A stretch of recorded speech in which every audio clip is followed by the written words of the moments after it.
Eh, mergo aku kebagian duren tinggalane berapa. Kebenaran.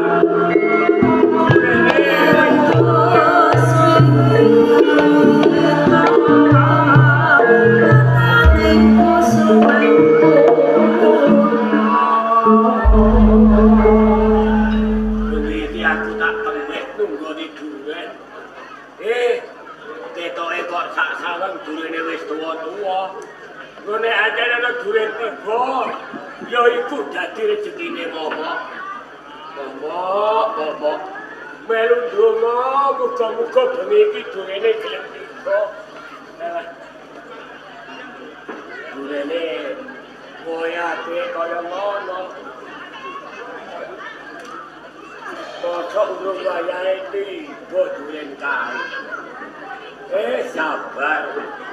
Pancene duren kae najan tuwa anjen urung wayahe tiba ya ora tiba kok ya.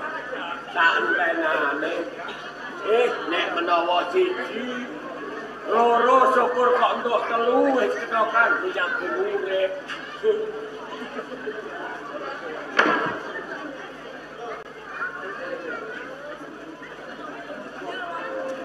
Ora tiba. Suarane kok mau ilu ndak cilik iki dunene iki. Rezeki durene tiba.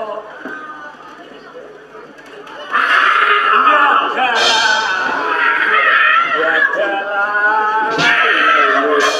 Lu. Mateni uang. Iku mau upama kucing kok sakmono gedene. Buat laut iku mau ngelak macan iku mau. Macan kok doyan duren. Nek menawa macan kuwi sing jaga kowe duren. Kiyaine melu ngrasakno mangan duren. Monggo kiyaine kenapa-napa niku kanggo sampean. Mungkin liyane kangge kula nggih kiyaine nggih. Alah, ora apa-apa. Wong pancen macan sing tuku duren kok. Jaluk bagian bakno macan. Nggih. Ya. Sajake kok sing tuwa akeh. Gedebak-gedebuk tiba. Rezekine momok iki.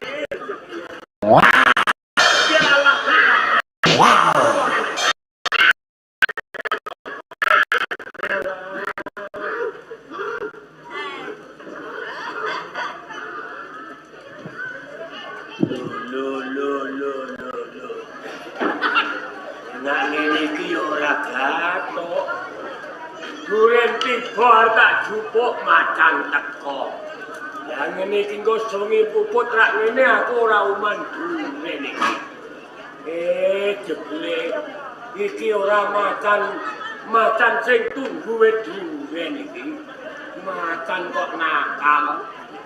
Lagi tuwa niki ana macan kok doyan duren. Ya, titeni kowe.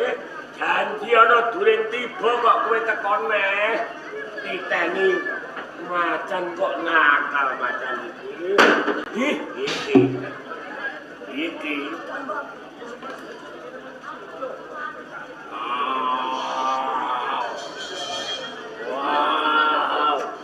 Wow.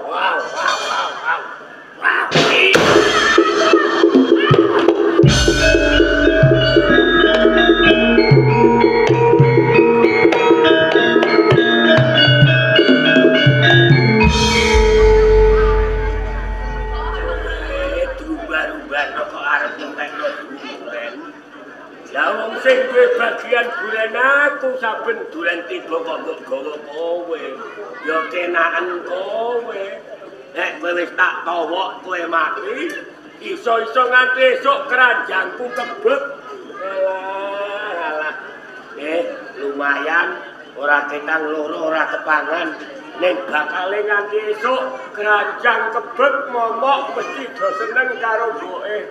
Tak antenane nganti pajar. Engko nek aku tangi Duren wis ning isor pirang-pirang kari gawa mulih. Awak kesel tak entenane karo turon, karo leyeh-leyeh wong macane wis tak ateni ae kok.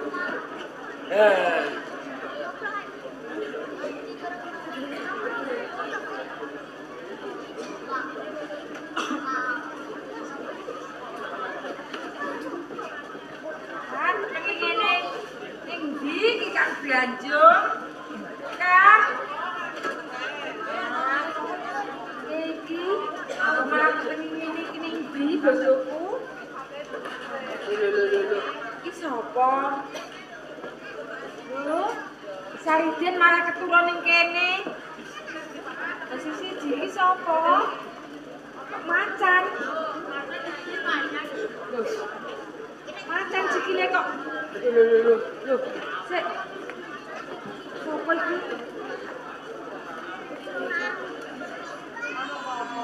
Lah,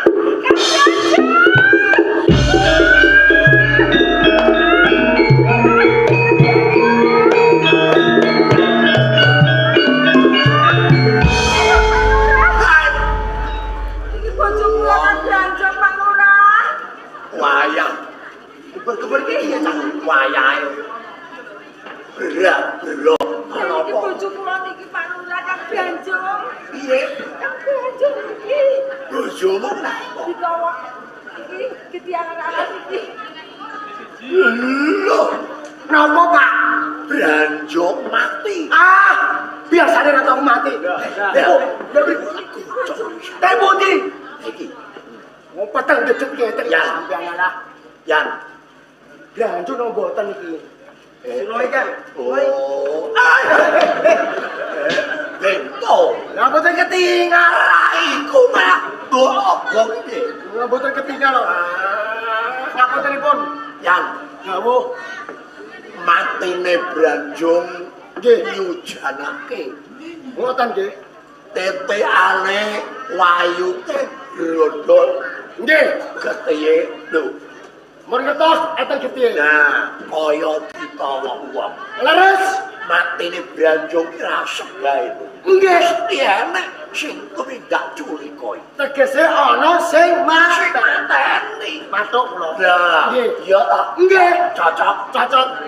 Lah iki. Arep dene matine Branjung nyujanake. Nggih. Golek iki. Nggih sapa sing wis wani mateni Branjung? Dipun telese nggih. Telese. Genteng marane nggih? Iya. Nggih. Telese. Ketemu mriki lho. Iya. Mriki. Sret. Lah. Mun ketemu niki lho. Iki napa? Iya, dodolan iki napa lho. Mang cedak jenengan cedak ya. Iki tawa. Tukan nggih ta? Nggih mun enten getih. Kandhe tetean tawae gubrak getih. Nggih. Lho, lah sapa niku lho? Iki wong. Nggih, sapa iki ya? Yang jenengan garin. Gagah. Ya, kon niku dene retos. Peteng dedet pun gugah boten napa-napa. Boten setan niku. Pak, tangi. Ayo.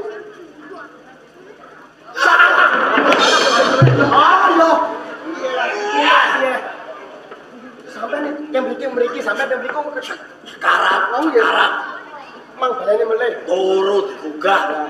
Malah wong disamplok karo tawa. Cocolan lho. Gugah melih. Tangi, Jong, tangi. Tangi. Sambil alah. Lho, ya. Jawa, mosok kowe mangling.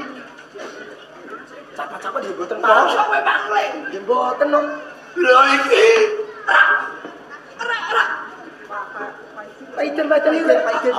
Paiden. Lha napa? Iki rak sari. Kok ramene ngeten napa niki? Kira Pak Lurah niki. Iya, Den. Enten napa dalu-dalu kok ramene ngeten niki wau? Iki ana perkara lho, Den. Enten apa, Pak? Bengi iki nek goro-goro. Bengi iki nek raja mati iki. Nggih napa? Kowe iki dikandhani kok. Lah sing mati sinten?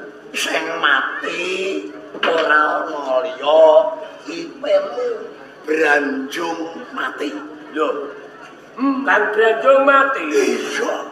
Biasane boten tau mati kok. Biasane. Niki mati saestu. Lho. Mati sedaya. Iya kok yo nang ora kabeh piye? Sakit napa kok pedah Kang Branjung? Lah mula sapa kuwi, Din? Matine Branjung ora sebaene. Kok mboten sebaene niku? Iya. Matine Branjung ditawa karo wong. Tegese matine Branjung dipateni wong. Oh, ngono. iya. Lah terus sing mateni sinten? Lah. Dene ing papan kene ora ana wong liya sing ana kowe. Matene Branjung sing mateni kowe. Kowe. Ya kok lho. Sampeyan iku sing apik apa? Lho. Sampeyan iku petinggi kok ngendikane waton ngendika. Lho kok waton ngendika? Ya kok malah sampeyan dakwa kula. Iya. Kula sing mateni Kang Branjung. Iya. Kula niku dereng edan kok, Pak. Kang Branjung niku ipe kula. Iya. Bojone Mbak Yu. Bener. Nenek kula mateni Kang Branjung, Mbak Yune kula dak dadi londo. Ya mesti. Ampun ngoten apa? Den. Kula mboten mateni Kang Branjung. Lah kowe mateni apa? Kula niku mateni macan, Pak. Mergo macane nakal. Macane nakal. Nggih. Nakale macan kuwi piye? Kula tunggu duren. Saben duren tiba duren ditepuk macan. Iya. Saben duren tiba duren digawa macan. Lah kula niki rak diakali kalih macan. Bareng melih wonten duren tiba macane teko arep dipuk duren, macan kula tawa, macane mati. Den. Ngoten lho, Pak. Kowe aja sembrono lho, Din. Kowe aja mbulet lho, Din. Pripun? Sing mbok pateni kuwi dudu macan. Sing mbok tawa kuwi dudu kewan. Ning sing mbok tawa kuwi Branjung. Branjung. Kowe kok selak ta, Din? Kula mboten mateni Kang Branjung ning kula mateni macan. Sampeyan niku sing apik apa? Dakwa tiyang kok sak penake dhewe. Dadi kowe ora mateni Branjung. Nggih. Ning kowe mateni macan. Kula mateni macan. Sampeyan niku tinggi kok malah. Pripun? Lah wong bulet ta. Lah katon jenengan. Nyawan mesen iki apa gawa nek mriko? Lho. Katon jenengan. Carane Ngoten. Ya, risiko tanggung jawab lho. iya. Meneh do wangsul kula tak turun. Urung rampung, gosek-gosek. Lho. Pripun? Oleh Pak Nalar pancen bener kowe, Din. Kowe ora salah. Wong kowe ora mateni Branjung. Ning kowe mateni macan. Nggih. Macan iku nakal. Nek mboten kula pateni, mungkin balang gegerno desa. Kaya ngono. Nggih. Oleh ngono ya bener kowe. Lah, Yo, ngene Den, kuwi saka pengantupku lho, Den. nggih. Kowe kuwi wong pinter. Lah, Pisan kowe padha karo celameke marang tegese gugul-gugul ing wilayah kene. nggih. Kowe umpama iki Den. Kowe tak kei bebungah. Kowe tak jak ngelencer, ndak senengke apa kebutuhanmu mengko aku sing nyuwun piye. Niku estu napa perintah iya, Den. Lah wong perkara mateni macan mawon kok ajeng sampean gak. Lho. Kula mboten gadah sangu. Ngene lho, Den. Aku ki kepotakan budi lamun macan ora mbok slametke kuwi mbayani. Mboten. Lamun sangu mengko sing nanggung aku. Saestu lho, Dik. Iya. Ngejak lenjer teng pundi? Kowe tajak lenjer ning Kutha Raja. Ngoten. Ya. Menawi ngoten, Ya. kula tak wangsul ngejak bojo lan anak kula kersane melu seneng golek lenjer, Pak. Aja tamara bojone. Lando aja dhewe ngono lho, Pak. Din, Terus pundi? saiki sawetara kowe aja ngejak bojo. Nggih. Kowe dhewe dhisik. Ngoten. Besok nek kowe wis ngerti, kowe seneng ning Kutha Raja kenek bojomu apa. Lenjere gentenan iki, Pak. Iya. Niki kula riyin pinjang-pinjang bojo kali anak. Kaya Pinjang sampean kok sae, Pak. alah piye to, Den? Menawi ngaten nggih mboten napa-napa. Pisan duren kula betok lenjer nggih sangu. Sampeyan ning napa, Pak? Budal ning napa? Iya saiki to, Den. Sakniki mungkin dugi mriku pun padhang ngoten nggih. Nggih, menawi ngaten nderek, Pak. Monggo.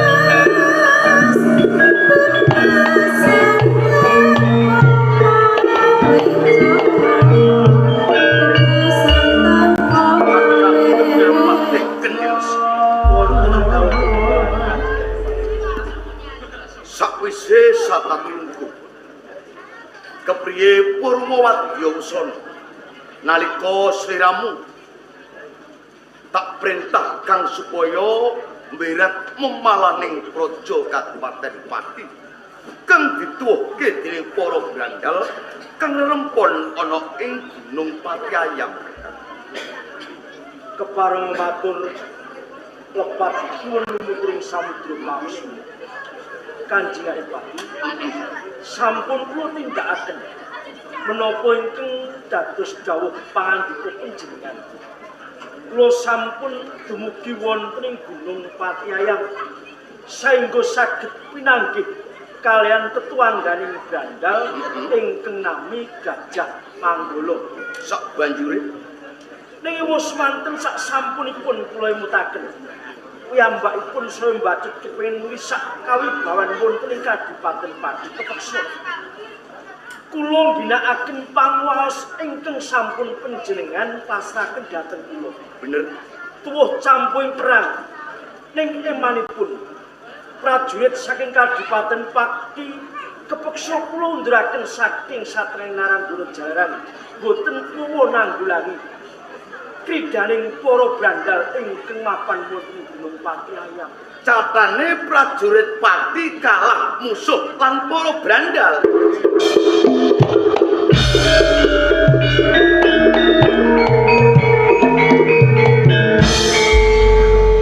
Amin, amin. Suwun kula kanjeng. Monggo Pak,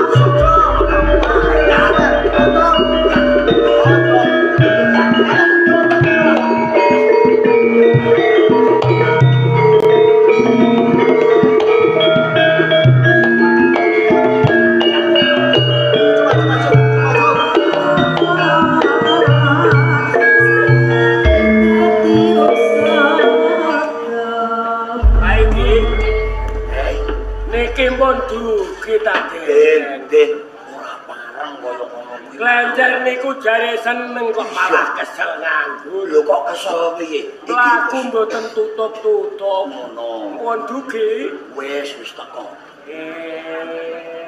Lihat galak. Gerek titip keranjang. Oh iya. Iya. Keranjang kula titip pagi kula Mergo sing pateni macan.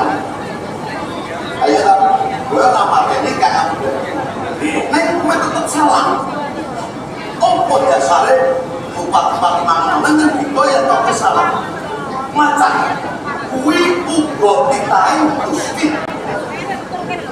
Monggo jeneng titahe Gusti yang dipateni wong liya kuwi tetep salah, tetep dosa. Kuwi sedurung ana Kabupaten Pati. Mula kowe tetep salah, kowe bakal nampa paukuman. Jadi najan kula niku mateni macan Salah. Najan macan niku kewan kula tetep salah. Salah. Kula dihukum Yo mergo kula mateni macan. mateni macan kuwi titahe Gusti. Boten napa-napa.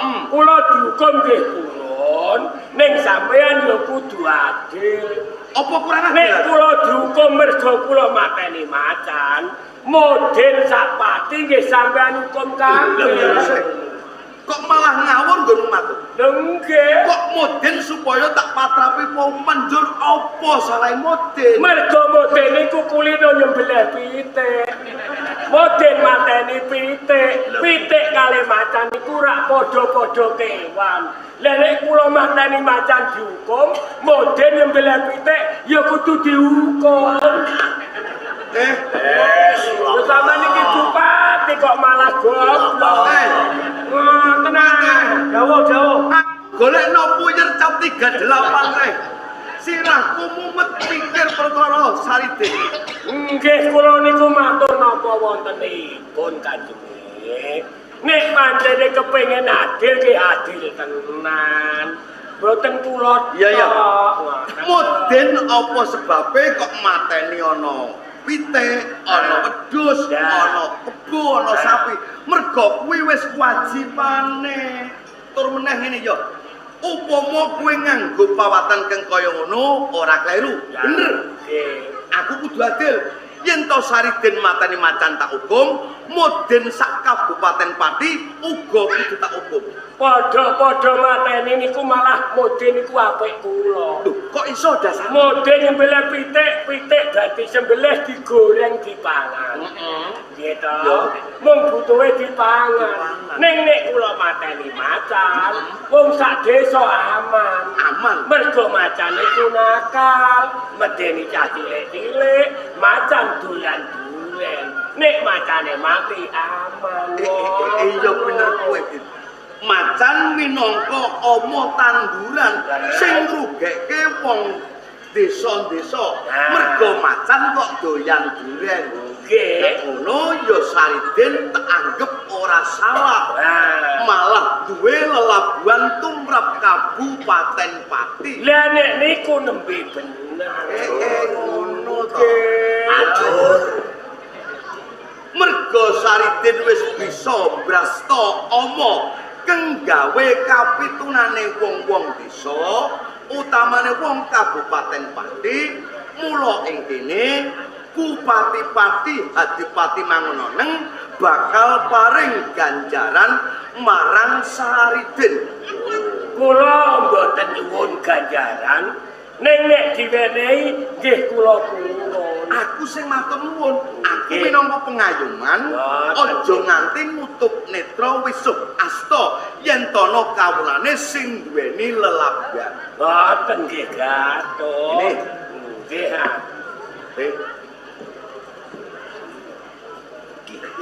Ngene, Pripun? kowe gedhe lelabuhan mula, kowe bakal tak paringi ganjaran. Ganjaran kuwi ora wujude Mas Picis Raja Brana. Ora. Nanging kowe bakal tak gaweke omah gedhong magrong-magrong. Temboke kandele sedepo, lawange saka si. Kowe entuk manggon ning jero kono. Kowe turu ana sing jaga, kowe butuh adus ana sing ngeterno. Kowe butuh mangan diteri kari turu mbok nggoni selawase urip entuk. Omah niku diparingke kula. Tak wenehke kowe. Walah niku rak regane larang. Larang regane. Temboke kandele semonten. Sadepo. Lawange mawon si. Lawang wesi. Kula turu teng jero omah niku. Matur nuwun menawi ngaten mesakno bojo kula teng omah. Omahe kula niku gedhe padha bolong. Kula paranane, kula jake manggon teng omah sing apik niku wau. Sik Ben. Ya pripun? Ora teges kok. Aku ki beda kasih kelawan kawula ki ora. Nggih. Sing darbe lelabuhan iki rak kowe. Nggih. Anak lan bojomu ora duwe lelabuhan tumrap negara to. Nggih. Mula ya ora wenang nampa ganjaran. Sing wenang iki mung kowe dhewe. Mergo bojo lan anak kula boten melu kangelan mateni Lah macan. iya. Boten oleh manggon teng omah niku. Cukup kula sarasan. Iya. Nggih nek ngoten kula namung manut mawon. Nanging kula nggih badhe matur kersane disekseni tiyang kathah. Kula manggon teng omah apik niku wau kula piyambakan. Monggo kula niku gadah bojo gadah anak. Menawi sawanci-wanci kula kangen tegese kepengin ketemu bojo lan anak kula. Napa kula pikantuk medal saking omah niku terus kula wangsul ketemu kalih bojo lan anak kula kanthi. Entuk Din waton bisa. Nggih, menawi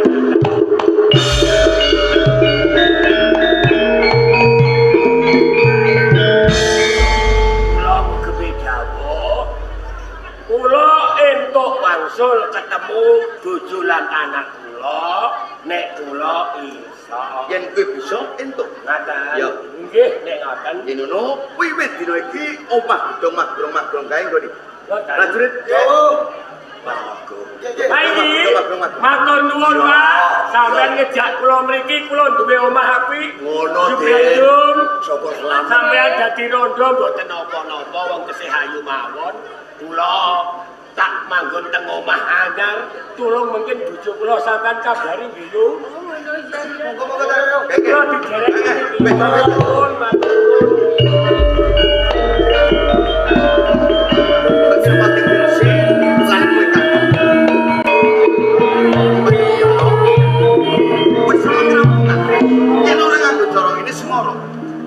Saliten iso mlebu di pajaran. Oh, ayo gani. Sementara iki karo ti gawean bali. Mantap.